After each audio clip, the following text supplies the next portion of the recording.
So hi everyone and welcome to Communikarma with me, Nyla, and today I have the great pleasure of introducing you to Dee, who is one of the oldest transgender women in the country. So a very warm welcome, Dee. Thank you very much. And let's make a start on discussing your fascinating story. Okay. Dee, you are one of the oldest transgender women in the country, but what's even more amazing to me is that you actually only started changing when you were in your 60s. At the very beginning, yes. So, I mean, that's quite unusual in itself. It's very unusual, yeah. So, tell me a little bit about your story, the things that led up to this realisation, and just talk me through your own thoughts, really, about your story. Right, okay. Well, all the time I was a child and growing up, I never had any inclination at all. And if anybody had have suggested such a thing, I'd have said they were crazy. So I lived a life like all the other guys do. I was in the army and worked and different jobs. And it was only after I'd retired, and I was in my 60s, that I first started getting an inkling really about wearing women's underwear. And that's how it starts for quite a lot of people, I think.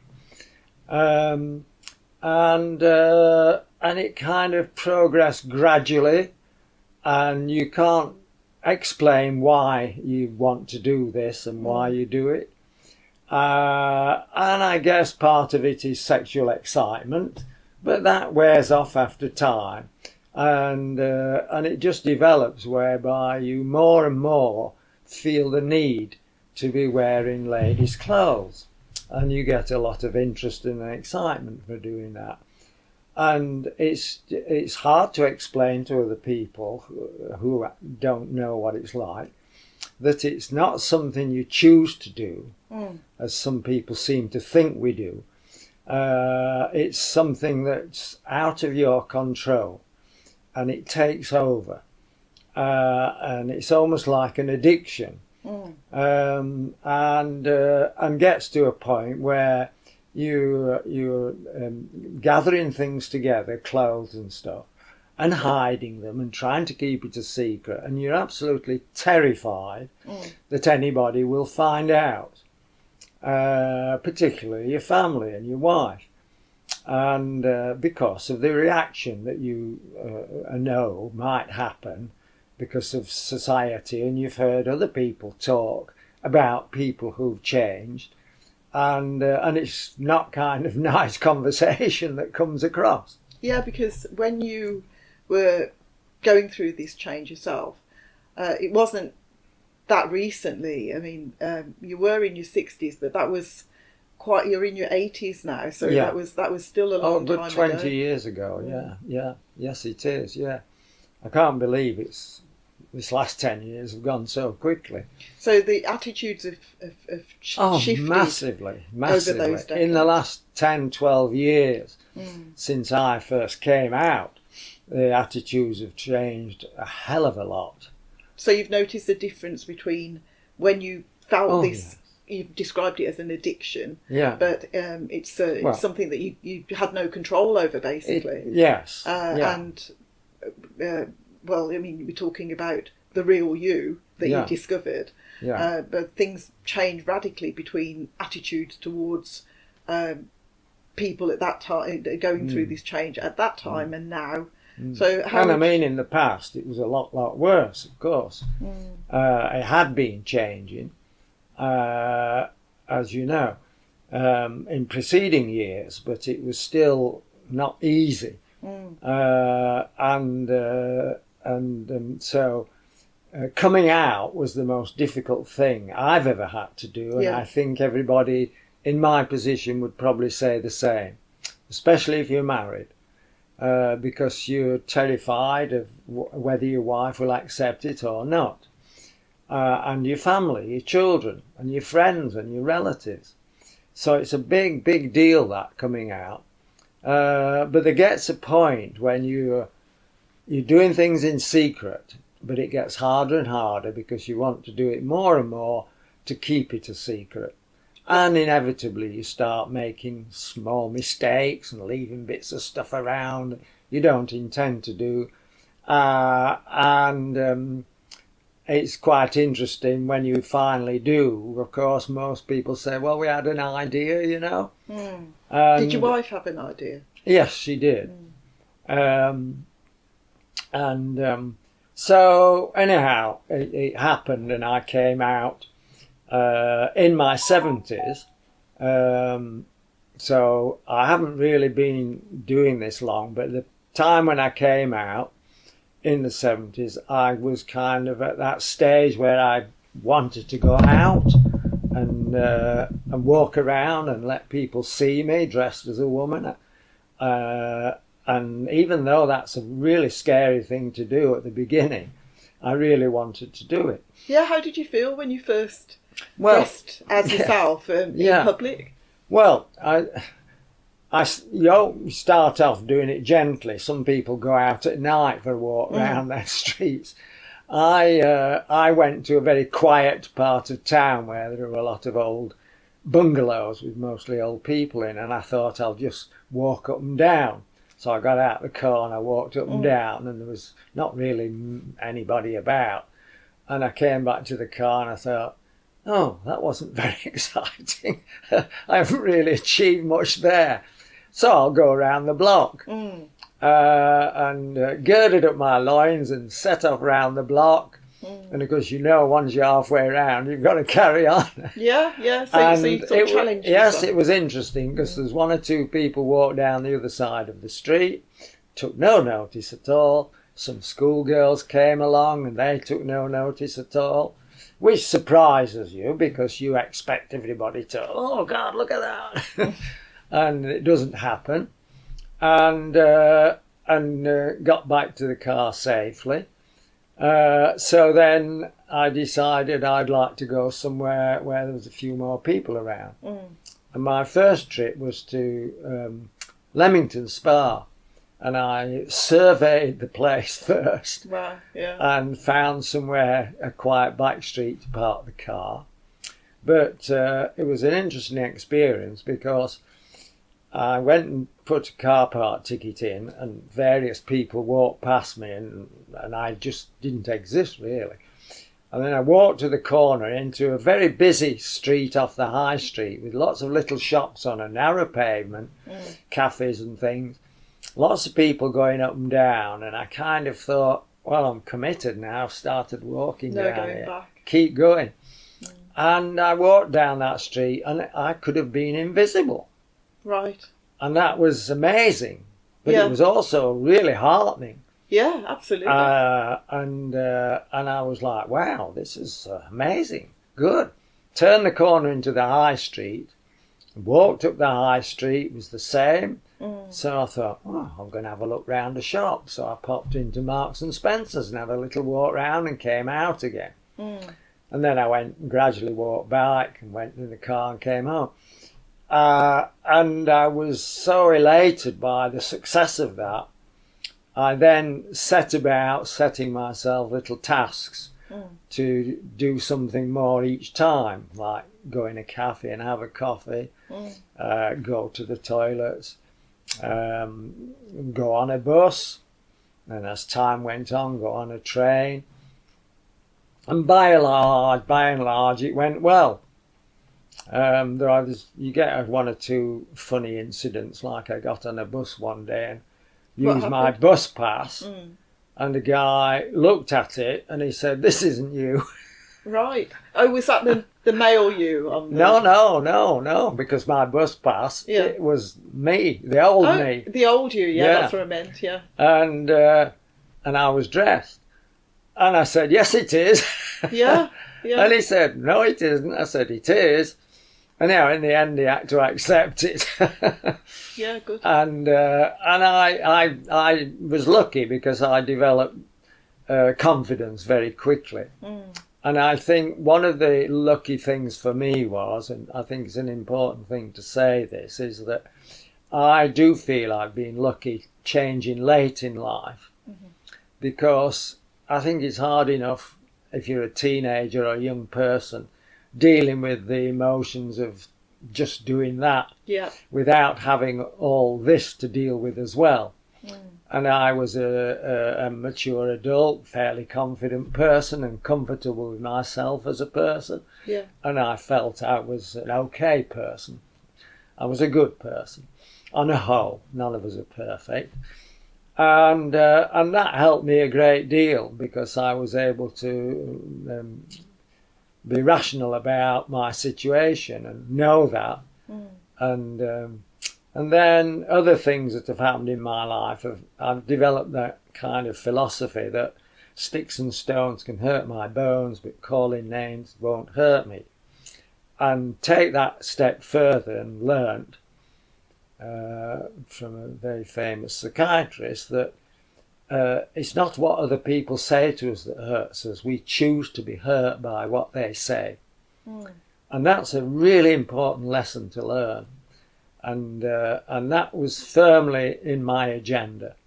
So I decided that there and then I was okay. I wasn't doing any harm to anybody else.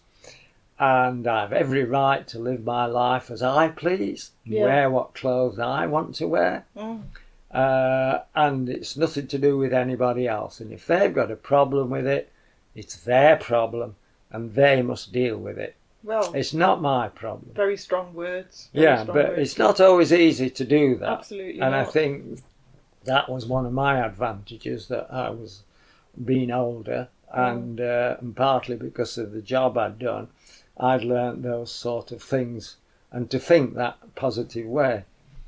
And very resilient way also. Yes, and it's been very helpful to do that, you know, because then I'm not worrying about what other people think about me. And that holds a lot of trans people back. Yes, well, it holds a lot of people back, yes, generally. True. I mean, we are focusing on your story as a trans person, but when I was just listening to you talking, in my mind, I was just thinking about young people in general, especially feel so inhibited and often quite scared by the future and their lives. That's not limited to trans people. No, it isn't. No. And when children are being bullied, not many people know this, but when I was a child, I passed my 11 plus, went to grammar school and was bullied and became a school refuser. Right. And I wouldn't go to school. Yeah. And so I was allocated to child guidance, as it was called in those days. And luckily I had a very nice young man as a psychologist working with me. And he helped me a great deal. But the interesting thing was, at the end of it, they had a meeting to decide what I should do next. And everybody, including my mother, was saying, you must go back to grammar school. It's a golden opportunity. Because in those days, very few people from the working class got into grammar school and all that might mean in terms of career. And I decided, no, I'm not going back there.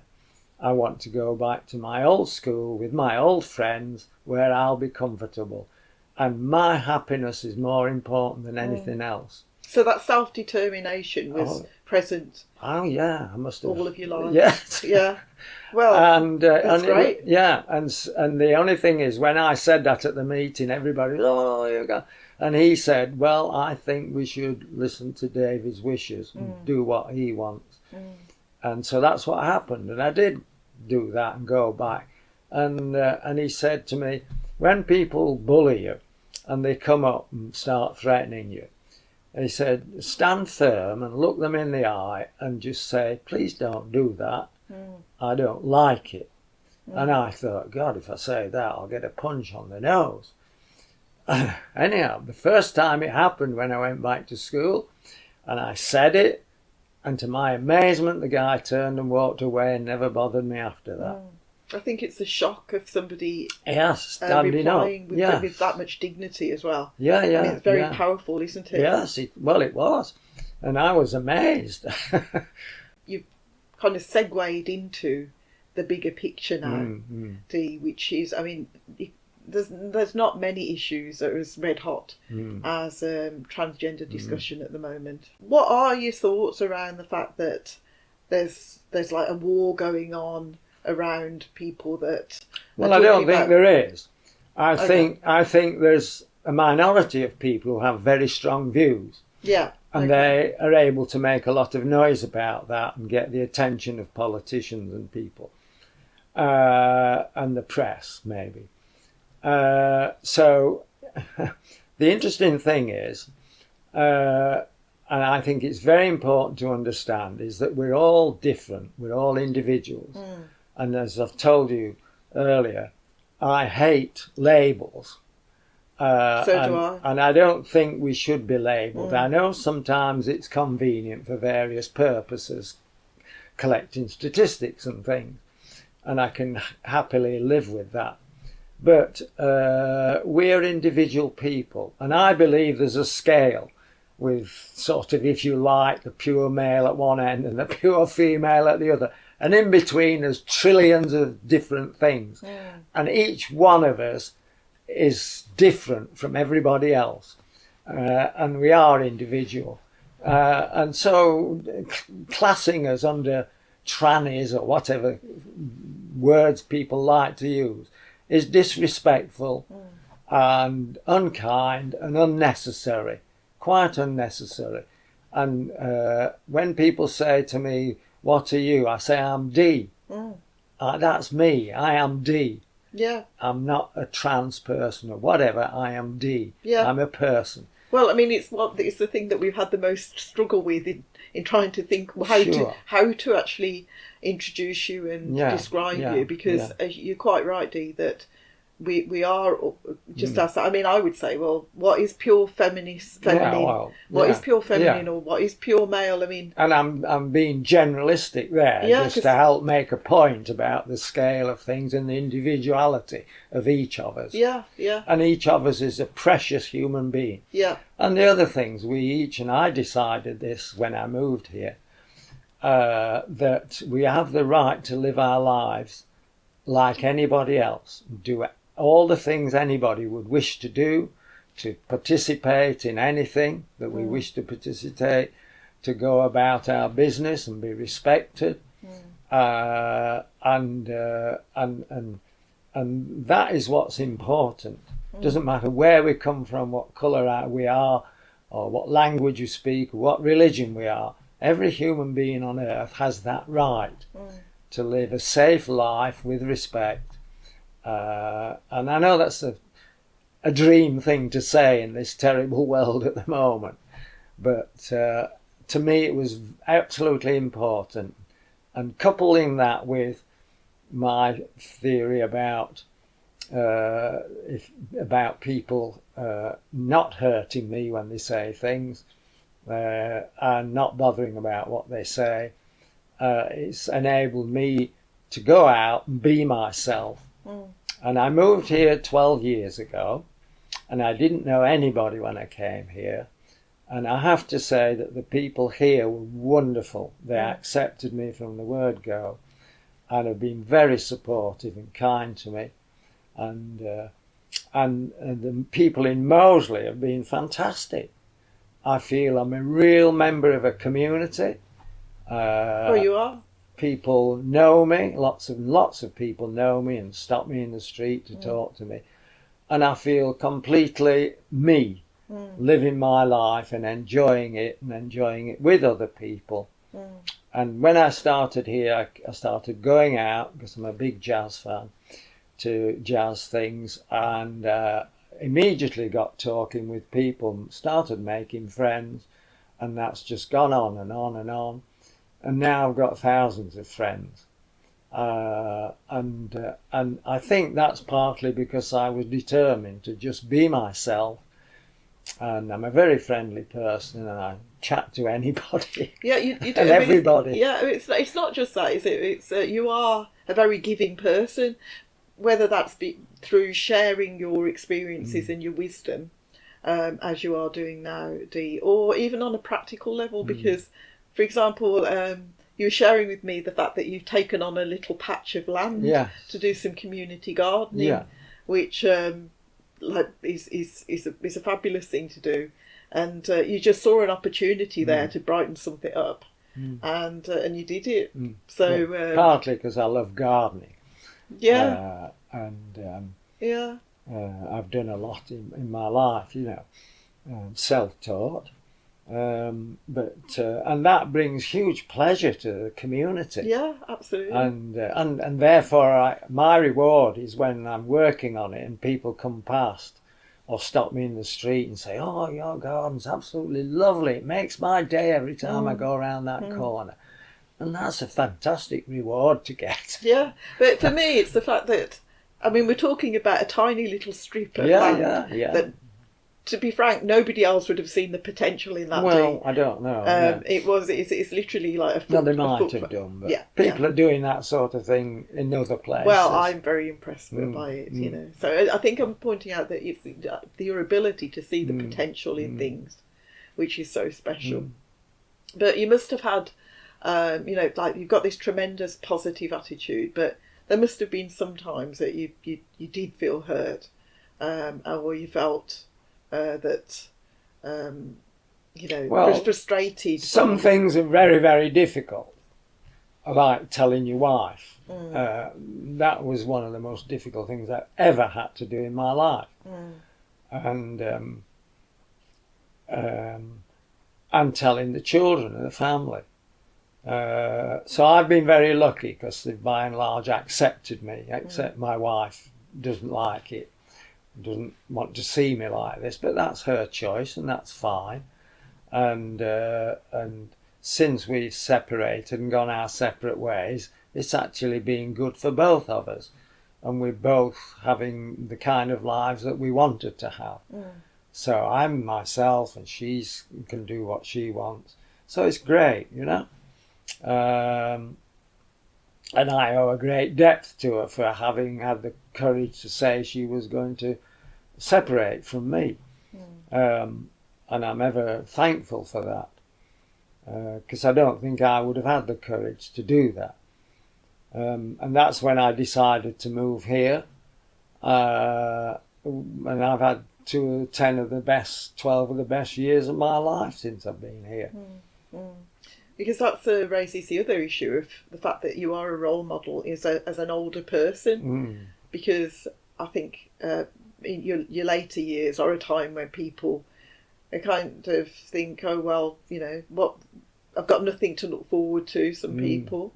And the rest of society often, unfortunately, sees people as being, a bit on the spent side. Oh, yeah. And that's not true, is it? Not at all, no. I mean, clearly... life is what you make it, and you can either be positive about it and seize opportunities to do things, and I think being active is so important. I mean, I go out to lots of gigs and concerts and things, and it's not just the music I enjoy, but it's the friendships I've made and the company. And it's the going out and being able to talk to people and mix with people that is so important, I think, to your mental health. Yeah, I agree. And staying young, staying young. And I know I'm perhaps considered a bit odd in some ways because I dress rather well, you look risky sometimes. You look fabulous, and in fact, it was quite funny when I walked in with my very boyish hairstyle. Yes. And sort of thinking, well, who's the girl? Isn't this ironic? Really? Yeah. But I mean, you look great, and why shouldn't you? Well, I absolutely love women's clothes. I think they're so lucky against men having the choices they have. Yeah. The colours and the different styles and everything. Yeah. Although men have got more choice now. Oh, yeah, they have. But still nothing like women have. Yeah. And I've really loved, wearing clothes. And I do wear some odd things which raises some eyebrows because people think I'm being a bit daring and whatever. But I don't worry because I dress to please myself, not other people. Yeah. And a lot of people like it because people always stopping me in the street and saying how nice I look, and they like to see the way I dress, and so can't be all bad. Well, I mean, and you hold your head up high, and I think it's a more your, as well as the clothes that you wear, it's just an aura of being a confident person and being a positive person. Yeah.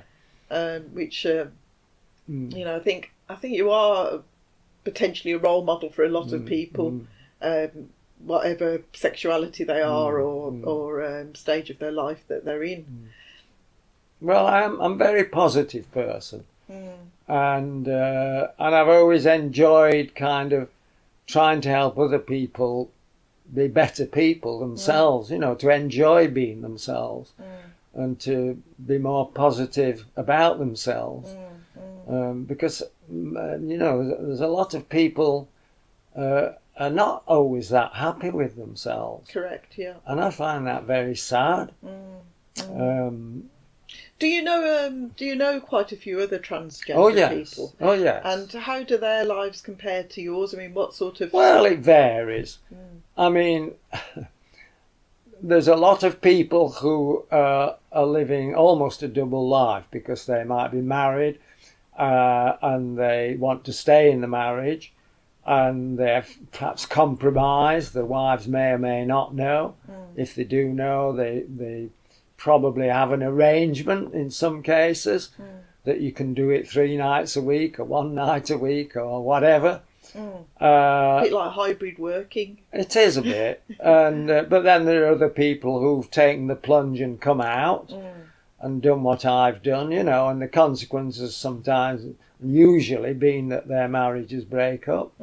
But they probably weren't that good before. That happens with everybody anyhow. And the biggest difficulty, of course, is telling your children.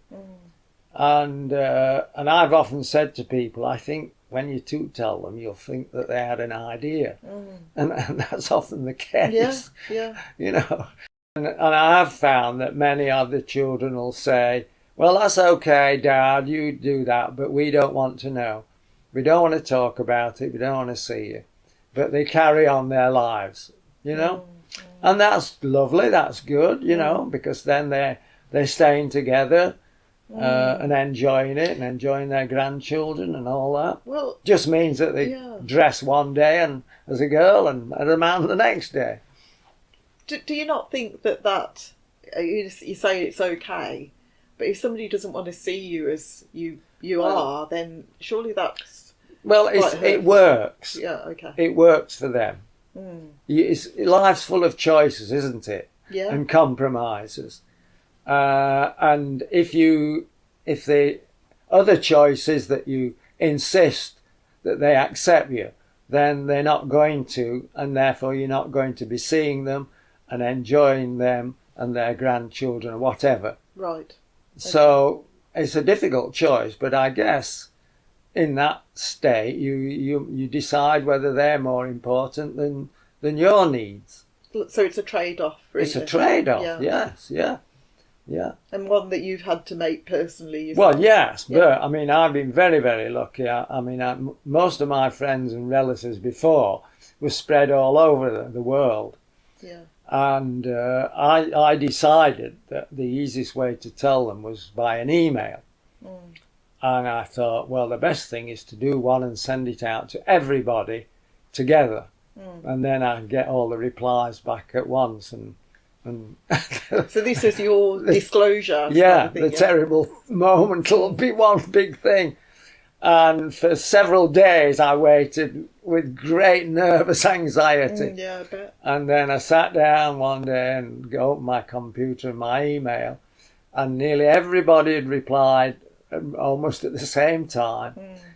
Everybody was supportive. Yeah. And I sat there in front of my computer and cried my eyes out because it was so moving to get that support from relatives in Australia and America and friends in different places of the country.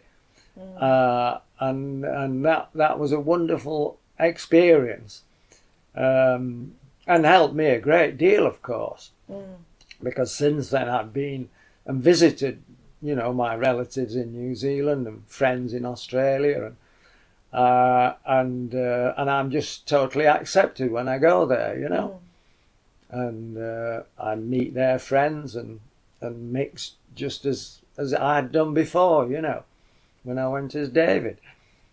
Have you ever had any real negative abuse? Oh, yes. How do you deal with that? Well, I haven't had a lot of really bad abuse. I've had people say things like, "What do you want to do a thing like that for?" Right. And I just don't worry about silly little things like that. But the worst things I experience are, it's only happened 2 or 3 times, is you get a car of young men going past and they'll be screaming terrible obscenities about you out of the window. And that annoys me. Right. Because I think you're cowards, If you were on your own, would you have the guts to say that to my face? No, they wouldn't. Probably not. No, it helps that they're in a fast-moving vehicle. Sure, but that's one of, life isn't all going to be smooth, is it? Yeah. It could be a lot worse. And there are terrible things happening out all the time, aren't there? People being assaulted. It's like gay people, they still get assaulted and attacked. Yeah, well, there was the murder of Brianna. It can be. Yeah. But so it's there. I've just been lucky, I think. Yeah, the shouting abuse and so on. As an Asian person, I kind of empathise because I'm shocked that you still hear that sometimes. Nowadays, racist abuse from a car. I have also stopped people if they say the odd word to me. The example you were sharing earlier. If you actually say to them, I object to that. When you say, hold on a moment, why did you do that? And actually just talk to them in a normal way. They just completely dissolve. Because people are out, they're okay. I always treat it sort of with respect but humour. Okay. And I always thank people if they compliment me. Yeah, which must even though I know their motivations for what they want, probably fairly obvious. Okay. But they are complimenting me. Yeah. And I accept that and as a compliment and thank them. Because there's no point in getting ratty about it. Absolutely. It's pointless. Yeah. In terms of... And it flatters me in a way, It makes me feel I am like a woman. Well, yes, although I would say that you, in terms of self-care and self-esteem, as a person, you're probably, way up there in terms of your level of self-esteem and welfare for yourself. So, regardless of gender, I think that's somewhere a place that you occupy. It helps. So, can I be cheeky and ask you about any incidents that you've encountered where people which have become a little bit? Well, I'll tell you the funny story if that's what you want to know. I was walking down the street one day in Moseley, and a chap came along and said, "Oh, you look fantastic." And normally I'd say thank you and walk on, but I thought, no, I'm going to stop and enjoy this. Yeah. So I did, and I said, "Oh, thank you, that's very kind of you to say so." And he was going on about how wonderful I looked and everything. And I said, "Well, you might think differently if you knew how old I was." And he said, "Why, how old are you?" I said, "Well, have a guess." Well, because he was miles off. And eventually he said, "Well, how old are you?" And I think at the time I was probably about 83. So I told him, and he went, "My God," he says, "if you look like that now, what did you look like when you're 21? I said, "Well, actually, I was a handsome young man." God. And he turned round and flew up the street. That made me laugh. That's hilarious. It was hilarious.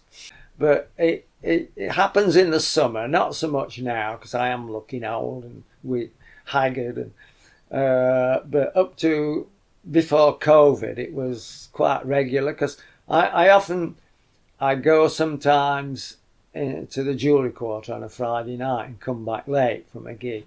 And I walk through the middle of town, and middle of town on Friday night and Saturday night, so very busy with all the young people enjoying themselves and dashing about from pub to cafe and vice versa. And I have noticed that mostly girls are in groups, or at least 2 or 3 together. So I'm a lone woman walking through that, glammed up in the summer. So it's not surprising that guys come along sometimes and try to chat me up, because there's a lot of guys hanging around and looking for women, loose women probably. And so it's not really surprising. But I think it's nice, does me good, me ego good. To think at least, they find me attractive. Oh, yeah. And they've never, kind of... No, but they've never done anything. A guy said to me, shall we go to a hotel now? And I said, no, thank you. But nobody's ever tried to touch me or do anything, that I wouldn't like. Well, that's very reassuring, actually. Well, it is, yeah. When you look at the behaviour of some people towards anybody. It is. I mean, I think sometimes it depends on the vibes you give out. And I think because I'm very confident and self-assured, and I think it sounds silly maybe this, but I'm a man when I'm out there still, and therefore I'm not frightened. And I can very well understand how young women and girls can be intimidated by these men in the street, And there's a lot said about not like builders whistling at women going past. And I think, well, whistle at me, I'd be glad to hear it. Yeah. It doesn't bother me. I don't see it as an insult. But I can understand if you're younger, you do. That highlights yet another kind of the dilemma in terms of gender politics, doesn't it? Because obviously there's a strong movement that is very opposed to things like wolf whistling and so on. Yeah. It's we live in like these times where there is a lot of debate. I think the issue is really underneath is about men's behaviour to women and their attitudes to women. Sure. And one of the things I have learnt is to appreciate much more what it's like being a woman in a man's world, and that men can be pretty misogynist. Not that I didn't know some were before, but it's now I know how bad it is, and I do think it is bad. And I understand women's concern about that. Because do you think that if you had made this change when you were still young, early on in your work, it may have had a different, that may have impacted. I don't know, that's one of the unknowns that I do wonder about. How would I have gone on if that had happened when I was at work? Because that would have been more than 20 years, 30 years ago. Yeah. Because the fact that you... And it wasn't so acceptable then. So to have come out at work then, I think, would have been very difficult. Yes.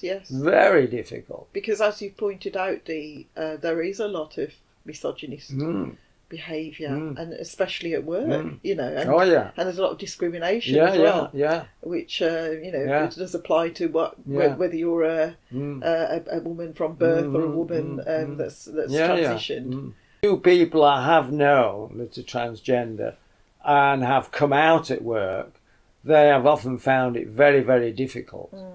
And even though the firm might say, we accept that, they still get a lot of that difficulty with the men around them. Yeah, because it's a power thing, isn't it? A workplace is very and it's that they don't know how to handle it. Sure, okay.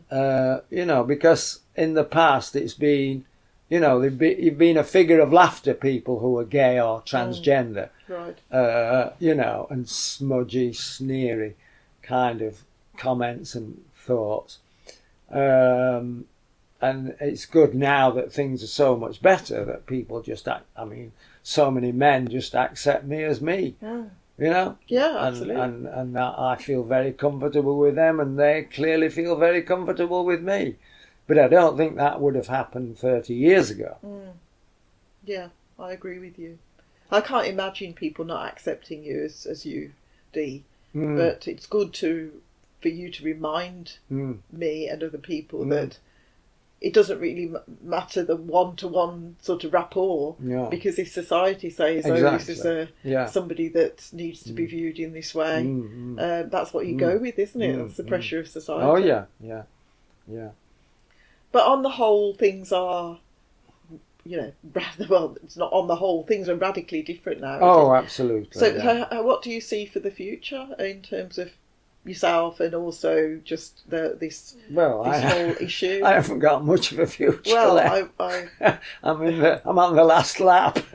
So, but I don't know how. I hope things continue to get better and improve, particularly for younger people, and those issues around, taking beta blockers at different ages are resolved. And it's very important that those young people get the help they need and the acceptance. And it is good to see that things like schools are now accommodating children. Sure. Despite there's a lot of bullying goes on in schools, which I think is really worrying these days. What do you make not just of transgender people, but in general. Yeah, it's a very pressured society for younger people. It is. I wouldn't like to be a young person today. What do you make of this discussion that some of the young people that want to transition then change their minds, and therefore that's really fed into this debate? Well, they're entitled to change their minds. I can understand that we shouldn't pressurise them into it being easy to change when they're young, that they do need to wait and be patient while having help. And maybe if they feel the need, they want to dress up as a girl, say, or the other way around. Yeah, for sure. The other way around. Yeah. They should be allowed to. Yeah. And made to feel comfortable, but they at the same time, you need to help them and support them through growing up. Yeah. Because it's a time when you're so confused, aren't you, as a person? Yeah. Regardless of your thoughts on your sexuality or gender. It's a time to... I think of it a bit like religion. I decided with my children that we weren't religious, but if they were interested in, they could be. And when they grew up, they could make their own choice about things. And that was up to them.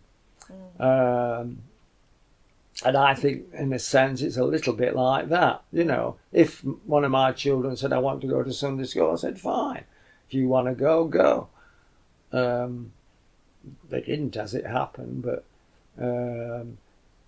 that's how I looked at it. And it's a little bit like that. If I think you can't make a child be something it really doesn't feel comfortable with, and that's the important thing. Yeah. We're very lucky in this country. I remember seeing a documentary about where was it? Chechnya, and their parents actually kill their children if they're transgender, gay or otherwise. They actually kill their children with the support of the state. And if those children run away, the state will capture them and hand them back to the parents and let them kill them. And that is horrendous. And that's the difference between the other end of the scale and what we have here in this country. And the documentary was about a group of German people who were helping them to escape there and relocate into different countries that would accept them.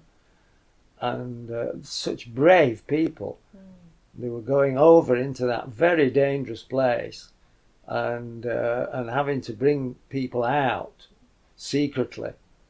Was this recently? Oh, yes, within the last few years, yeah. And I mean, there are lots of places where you can be killed for by the state where it's illegal to do it. Very sobering. It is. I'm very shocked, actually. Yeah. It's a bad world out there. But we are, as you say, we are very fortunate in the UK. Well, fortunate in lots of ways, that's one of them. And it's why it's important to fight for our rights of all sorts of things. Yeah. For our democracy, free speech, and union rights. Yeah. All very, very invaluable things that any society should have to be a healthy, happy society. Indeed. Well, Dee, I think that you're a great example of how to live your life. And you obviously have got a great amount of wisdom and social conscience as well, which I'm sure that you'll carry on imparting for many years. So can I just say what a great pleasure it has been to talk with you this afternoon, and thank you very much. It's been a great honour of mine. So hopefully we'll talk again. Well, thank you for giving me the opportunity to speak. Thanks, Dee. It's nice to be able to say things that need saying and maybe help other people. Thank you. So thank you. My pleasure. Thank you everybody for watching, and hopefully we will meet again on the next episode of Communikarma when I'll be talking with another amazing guest. So until then, bye bye.